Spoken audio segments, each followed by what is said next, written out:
3, 4. Olá! Nessa aula do módulo 4 para Matemática 2, em que o título é Quadriláteros Notáveis, nós temos algumas informações nessa aula que são importantíssimas para o vestibular. Então, já que a gente está falando da aula, antes de começarmos, só para explanar para vocês em quantos tópicos veremos. Serão um total de 4 tópicos e subdividido, alguns deles em subtópicos. Então, muita atenção aí nas anotações, muita atenção nas informações, porque nem todas elas vão estar escritas e em muitos momentos elas vão estar somente na via oral. Então, por favor, se atentem nas anotações. Uma aula que conta as informações, imagino que a maioria delas sejam informações que vocês já saibam.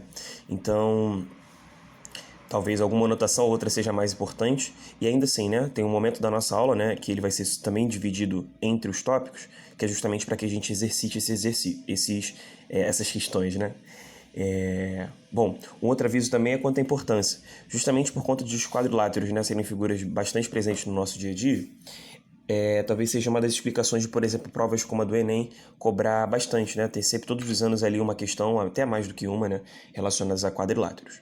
Na aula de hoje, então, veremos os quadriláteros chamados quadriláteros notáveis, pelo módulo, ou os principais quadriláteros, também poderíamos chamar assim, que são os principais, aqueles mais famosos, que mais aparecem também no vestibular, beleza? Bom, nessa parte de quadriláteros, acho que uma coisa importante que vale ressaltar é que esses quadriláteros eles vão acabar recebendo nomes especiais para características especiais. Então, muitas atenções aí. E no final a gente vai fazer um momento da aula que a gente meio que, num esquema, no mapa mental, a gente consegue relacionar as características de uns e de outros, porque vocês vão ver que algumas delas se repetem, tá? Como, por exemplo, no trapézio. A gente vai ver que as características agora faladas do trapézio vão se repetir já, quando falaremos de paralelogramos, por exemplo, e losangos e quadrados, tá? Então, vamos lá. Bom, o primeiro, na verdade, trapézio, o primeiro quadrilátero que nós chamaremos a atenção é o trapézio, que, por característica, para você conseguir chamar de trapézio, ele necessariamente precisa ter, no mínimo, dois lados paralelos, tá? E eu vou colocar essas duas barras assim na diagonal, dois lados paralelos. Então, no mínimo, dois lados. E vocês vão entender melhor daqui a pouco por que no mínimo dois lados. Mas, se tiver um quadrilátero, 4 lados e dois lados paralelos, como, por exemplo, está acontecendo aqui, É como se essa base aqui, esse segmento aqui, paralelo a esse, então já garantimos o trapézio. Esses dois lados que não são paralelos podem ser chamados de lados não paralelos mesmo, ou de lados oblíquos, também assim pode ser chamado. E algumas informações que nós temos aqui. Justamente por conta da ideia de um quadrilátero ter a soma dos seus ângulos internos valendo 360, coisa que a gente falou lá na primeira aula, sobre a soma dos ângulos internos de um polígono e por aí vai. É uma coisa que sempre a gente pode ter a certeza, Soma dos internos valendo 360. Mas agora, fazendo a marcação desses ângulos, eles acabam tendo relações também, sabia? E eu acho que eu consigo já te dar algumas dicas só no tipo de marcação que a gente vai fazer. Bom, esses dois ângulos que eu acabei de marcar, eles são distintos, tá? Não pense você que são iguais. Até pode acontecer, mas não necessariamente. E esses ângulos eles têm a seguinte relação. Pois bem, se eu marco esse ângulo aqui chamado de alfa, por exemplo, só porque nós não sabemos quanto vale, o ângulo de cima ele vai acabar sempre valendo 180 menos o alfa. Ou seja, um ângulo suplementar. Eles têm uma relação suplementar. E eu posso explicar isso rapidamente. Porque se você supor, já que a condição para que seja trapézio a gente ter duas retas paralelas, é como se as duas bases fossem duas paralelas e esse lado oblíquo esquerdo seja uma transversal. Então, por exemplo, a gente teria aquela relação de ângulos alternos e internos, beleza? Se a gente aqui, rapidamente, prolongar esse lado aqui, então esse alfa ele apareceria aqui, então a gente teria esse ângulo aqui valendo 180 menos alfa, meia volta menos o ângulo. Beleza? Bom, isso vai acontecer lá do outro lado. Ah, Kaique, então entendi. Então lá embaixo a gente também marca alfa, Não. Aqui não é garantido que esse ângulo vai ser alfa, beleza? São os ângulos da base, eles não necessariamente são iguais. Isso vai acontecer em algum momento da aula de hoje, mas não agora. A princípio, no trapézio, não é garantido que esses ângulos, melhor dizendo, sejam iguais. Mas a relação de suplementaridade, sim. Essa tá valendo. Essa tá valendo da seguinte maneira. Deixa eu tentar destacar aqui diferente. Mas mesmo que você não seria que tem 4 marcações diferentes, a gente tem, de fato, 4 indicações diferentes. Vamos de verde mesmo. Esse ângulo, então, vou colocar aqui fora, 180 menos θ. Beleza, galera? Bom, outras informações, Agora, quanto aos nomes. Esse lado paralelo, que sempre vai acabar tendo um maior, justamente porque os lados não são perpendiculares, eles são oblíquos, eles são inclinados, a gente vai acabar produzindo sempre esses dois segmentos paralelos distintos entre si, tá? E justamente por isso, pelo menos a princípio, né, a gente dá nomes diferentes. Para justamente ter nomes diferentes, a gente chama isso aqui de base, só que o outro também seria base. Então a gente, né, depende da perspectiva. Então, para evitar maiores problemas, base maior e base menor, Bzão e Bzinho, beleza? Bom, outro elemento que surge aqui também para a gente é a distância, né? A distância entre as bases. Essa distância entre as bases, e a gente sabe que distância, sempre que um problema falar de distância, ele já vai estar falando da menor distância. Sei lá, se você quisesse sair desse ponto mesmo para essa até aqui embaixo, você poderia dar várias voltas, para percorrer todo o perímetro do trapézio para parar aqui. E não seria a menor distância. A menor distância sempre é aquela perpendicular, ao lado oposto, ao ponto oposto. Sim? Então a gente vai estar formando aqui essa distância entre as bases, né, justamente a altura. E a gente vai indicar pela letra H. Beleza? Então, o lado menor, né, dos dois lados paralelos, base menor, base maior, e temos o elemento altura, além dos ângulos internos que a gente já marcou. Quero destacar um outro segmento. Caraca, Kaique, tem vários segmentos, né? Sim, te falei, né, que seria uma aula bem expositiva. Se liga. Bom, se a gente admite, né, que tem um ponto aqui que divide esse lado ao meio, sei lá, se esse segmento vale 10, tem um ponto aqui que divide, né, dois pedaços, 5 e 5, que seria o próprio 5. Ou sei lá, se aqui valesse 8, 4 e 4. Enfim, todo segmento vai ter um ponto médio. Bom, vou chamar esse ponto médio de M, tá? M de Maria. E aqui, o ponto médio desse lado sendo N. Bom, justamente o segmento, deixa eu marcar aqui como médio, né, que aí você fica com a informação completa, que é tudo completo.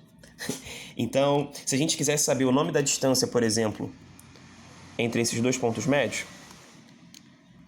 o nome seria base média. Beleza? Vou roubar um pouquinho aqui. Foi. E justamente então eu vou fazer essa marcação porque essa base média ela tem uma informação importante. Que eu marquei ali de MN, né? Essa base média ela tem por característica ser paralela às bases. A base menor e a base maior. Então eu vou colocar essa informação aqui embaixo. Paralela às bases. Então, de novo, o que é a base média aqui no segmento MN? É justamente a distância, né, entre os pontos médios dos lados oblíquos.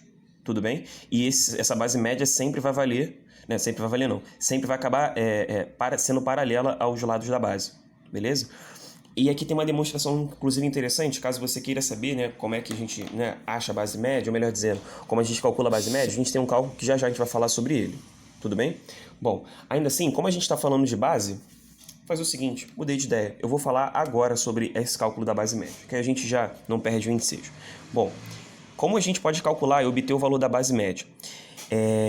A gente sempre pode fazer, justamente por ela ser uma base média, a gente pode calcular através de uma média entre as bases, né? Procurar um valor médio entre Bzão e Bzinho. Então, o cálculo entre né, para a base média é fazer uma soma das bases e dividir por 2. Você vai estar achando o valor da base em média, né? Bom, uma outra forma de você também obter, né, o porquê. Por que a base média é calculada dessa maneira? Deixa eu chegar um pouquinho para cá. É você, por exemplo, buscar na sua apostila. Na sua apostila temos uma demonstração para justamente você calcular, né, a demonstração de como você chega nessa forma. Galera, eu vou dar um destaque aqui, porque eu acho que isso aqui é bem importante, tá? Eu acho que vale muito a pena você destacar, seja a sua prova da UERJ, seja a sua prova do Enem, independente do seu vestibular, pode ser um vestibular militar também, não diferente dos civis, é uma informação importante. E é a primeira da nossa aula de hoje. Bom, pessoal, já que a gente está falando de base média, acabamos de falar sobre base média, falaremos agora sobre um outro cálculo de mediana também, né? Que vai fazer parte, inclusive, da base média, um segmento menor do que a base média e sobre a base média. Sobre quando eu falo em cima, né? É uma modalidade, né, de mediana calculada que não é tão incidente, né, tão importante quanto a base média. Acho que a base média é muito mais importante mesmo. Mas ainda assim, se você vai fazer algum modelo de prova, por exemplo, de prova discursiva, né, seja no Rio ou fora do Rio, ou se vai fazer alguma prova de cunho militar, ou até mesmo alguma prova com as particulares de medicina, né, que fazem cobranças de coisas específicas, pode ser que isso aqui seja importante, tá? Então, galera de PUC, galera de UERJ de segunda fase, acho que vale a pena se ligar. E para você que está aí de bobeira também, só nas provas múltipla escolha de matemática, acho que também vale a pena. Vamos ao cálculo. Bom, a mediana de Euler ela se obtém pelo seguinte. Então, imagina que você tem aqui um trapézio, né, em que esse segmento MN, tá vendo? MN, ele seja a base média, né? Te disse. A mediana de Euler ela surge pelo seguinte. Tá vendo que essa diagonal aqui traçada do trapézio, ela toca a base média? Desculpa. Ela não toca a base média, né? Isso, ela intercepta a base média. Vou colocar assim. Tá vendo que essa outra diagonal intercepta aqui também? Esse pedacinho entre esses pontos de interseção com a base média é o que a gente chama de mediana de Euler. Então, isso aqui é o que a gente chama de mediana de Euler. E essa mediana de Euler tem fórmula para calcular, tá? Inclusive, ela é muito parecida com a de base média. Ao invés de você somar para encontrar essa mediana de Euler, você vai subtrair as bases. Kaique, mas como é que você sabe disso? Você sonhou com isso? Não. Eu recomendo você também dar uma olhada na apostila. Na apostila a gente tem uma demonstração, não acho que aqui é o melhor momento para a gente fazer isso, até porque nenhum vestibular vai cobrar de você como isso aqui surge, né? Então, como a gente também não tem nenhum treinamento interessante lá, apenas de semelhança de triângulos, quer dizer, não que eles não sejam importantes, mas não é importante agora, recomendo a você a dar uma olhadinha lá, mas ele vem através desses triângulos aqui, ó. A gente tem esse triângulo aqui formado, esse triângulo aqui formado, e a gente consegue ter algumas relações, né, por conta dos segmentos. Mas faz o seguinte, dá uma olhadinha lá, confere, que depois você me conta como é que foi isso. Depois a gente pode também tirar as dúvidas, beleza? Bom, falando das duas possibilidades de cálculo aí dentro, né, da base média e de mediana de Euler, a gente pode falar agora sobre trapézios, mas não da regra geral do trapézio, né, que a gente estava falando até então de cálculos que podem ser feitos para quaisquer trapézios, qualquer característica. Então agora vamos ver alguns trapézios ditos especiais, trapézios que têm características especiais, ou seja, além dessas características que nós acabamos de ver, eles têm outras. E essas outras acho que vale a pena ressaltar, porque a partir disso você pode ter um pouco mais de acelero na hora de resolver. Se você identificar logo, pô, trapézio retângulo, tu já vai andar mais rápido e isso faz ganhar tempo de alguma maneira, beleza? Bora lá. O primeiro que a gente destaca de hoje é o trapézio isósceles. Ele tem por característica ter os lados oblíquos iguais, tá? Então, esse lado aqui, ó, é igual a esse. Além, claro, das bases, né, sem paralelos. O que vai acontecer de diferente, Kaique? Eu vou até marcar aqui, ó, sei lá, se esse lado vale L, esse lado aqui também vale L. O que ele tem de diferente, Kaique? Bom, eu acho que ele tem de diferente, sabe o que? Os ângulos a princípio. Vamos marcar? Porque lembra, ó, a gente tinha aquele papo, né? Eu vou até marcar inicialmente como lá de cima. Aqui era alfa e aqui a gente tinha 180 menos alfa. O que vai acontecer é que, como justamente esses lados são iguais, a gente vai ter os mesmos ângulos. 180 menos alfa também. Beleza? Então, esses ângulos são necessariamente iguais. São os ângulos da base, os ângulos da base são iguais. Você pode gravar assim, tá? Os ângulos da base, vou até marcar aqui para ficar igual. Os ângulos da base são iguais, beleza? Outra informação, sabe qual é importante? É que quando você baixa as alturas... Como assim, Kaique? Baixa? Vou no baixo aqui? Não, baixa aqui, ó. Baixa as alturas aqui no desenho. Tem alguns segmentos que vão acabar surgindo. Vamos lá. Eu sei que tudo isso aqui vale base maior, né? Isso aqui tudo vale base maior. Mas, a partir do momento que isso aqui vale base menor, a gente pode afirmar já de cara que aqui vale base menor também. Então, se eu quiser saber, por exemplo, quanto é que sobra, ou seja, se tudo vale Bzão, né? Daqui até aqui vale Bzão. E se aqui no meio vale Bzinho, né? Por conta desses ângulo reto aqui, ó. Ângulo reto aqui, ângulo reto aqui. Então, a gente acaba replicando. Isso aqui acaba sendo um retângulo, né? Bom, que já a gente também vai falar das características dele. Mas os lados opostos são iguais. É isso. Bom, por conta disso, a gente acaba ficando com dois pedacinhos que são justamente iguais no trapézio isósceles. Essa base aqui desse triângulo inclusive que é triângulo retângulo, né? Vê se você consegue me entender, beleza? Então a gente fica com dois pedaços iguais. Kaique, por que B menos B sobre 2? É porque se tudo era B, imagina assim, se aqui embaixo fosse 5 e aqui em cima fosse 3. Bom, se tudo vale 5 e tudo vale 3, 3, aqui embaixo está valendo 3 também, sobra 2. 2 divide 1, 1. Ou seja, a gente pega o maior, tira o menor. O que sobrou, divide igualmente para os dois. Isso só vai acontecer no trapézio dito isósceles, beleza? Cuidado aí com essas informações. Lembrando que isso aqui era a altura. Tá. Eu quero chamar a sua atenção também para um outro trapézio especial, deixa eu ver se consigo chegar mais para cá, que é o trapézio retângulo. Ele tem, né, esse nome justamente porque ele acaba formando um ângulo de 90 graus, né? Ou, se você quiser, uma outra interpretação, né, que é uma outra perspectiva, é que, basicamente, um dos lados oblíquos ele acaba virando uma altura. É como se aquele lado oblíquo ele tivesse assim, inclinado. Né? Você tem dois. Tem um aqui, são dois assim inclinados. É como se um desse agora formasse 90 graus. Ou seja, ele funcionasse como a própria altura. Você pode gravar assim, inclusive. O que é o trapézio retângulo? Vamos anotar? O trapézio retângulo ele vai ter um dos lados perpendiculares à base. As bases. Então, um dos lados oblíquos tem que ser perpendicular às bases, além de ter dois lados paralelos. Isso sempre para ser trapézio tem que ter essas características. Então, trapézio por quê? Dois lados paralelos. E por que retângulo? Ou porque você pode analisar que ele forma dois ângulos de 90, e ainda tá valendo aquela regra que a gente viu lá em cima, lembra? Ó, os ângulos tem que ser sempre suplementares. Aqui eles são suplementares, 90, 90, 180. Então o lado oblíquo funciona como a altura. Beleza? Porque de fato, né, a distância entre as bases sempre forma 90 graus. Aqui o lado oblíquo está formando a distância entre as bases. Beleza? Então é a própria altura. Bom, algumas sacadas que podem ter aqui. Se você acaba baixando essa altura pelo outro vértice, né, a gente formou uma figura com ângulos internos de 90 graus. Isso aqui é a própria altura. Bom, se aqui em cima é a base menor, quanto que vale, por exemplo... Bom, a gente sabe que tudo vale Bzão, né? A base maior. Bom, aqui embaixo vai acabar valendo Bzinho também, né? Porque se tudo aqui vale Bzinho, isso aqui tudo vai valer Bzinho. Isso aqui é igual a isso. Tudo bem, gente? Então aqui, esse pedacinho aqui vai valer Bzão menos Bzinho. Faz sentido isso? E aqui a gente vai ter um lado qualquer. Vou chamar aqui só para marcar aqui que eles são distintos. Lado qualquer. Aí, assim, eu não quero que você grave isso. Ó, a moto passando. A vida de professor não é fácil. Aí. Se você quiser, por exemplo, não precisa gravar isso não, mas só ver se tu entende pelo menos a minha viagem. A gente pode ter uma relação pitagórica aqui, né? Porque aqui é um triângulo um triângulo retângulo, esse aqui. Kaique, não era trapézio retângulo? Trapézio retângulo é a figura toda. Eu tô falando desse aqui do ladinho, que é o pontilhado, basezinha e lado oblíquo. Esse triângulo é retângulo, então a gente pode fazer um Pitágoras aqui a qualquer momento. O que eu vou escrever agora, eu não estou pedindo para que você grave isso como uma fórmula não, tá? Mas é uma relação que existe. Que ela existe, isso eu não posso negar. Então eu vou colocar a relação aqui para você, que é a seguinte. O que a gente pode afirmar aqui?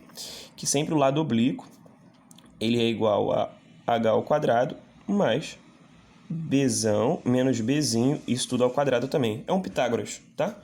É um Pitágoras que nós temos aí. Não acho que isso é super importante, não. A gente pode depois ver o uso disso. Mas eu te diria que a prova da UERJ ela gosta disso, tá? Em vários momentos ela já fez a cobrança disso. Já vi no Enem também, né? Não como você, se eu soubesse isso eu acertava a questão. Não, como uma ferramenta mesmo, mas que era necessária para desenvolver. Tô mexendo aqui na folha, gente, que eu vou fazer mais alguns comentários. Eu queria comentar com você sobre o que a gente chama de ternos pitagóricos. Já ouviu falar de ternos pitagóricos? Vou escrever aqui embaixo. Já ouviu falar de ternos pitagóricos? Bom, os ternos pitagóricos, ou também chamados de triângulos pitagóricos. Opa, coloquei o acento no lugar errado. Góricos. Eles são os triângulos, né? Óbvio, todo triângulo retângulo ele acaba podendo, né, ter a possibilidade de fazer o teorema de Pitágoras. E os ternos pitagóricos são os nomes, é o nome dado para os triângulos em que os três lados são lados inteiros. E, obviamente, obedecendo a regra pitagórica.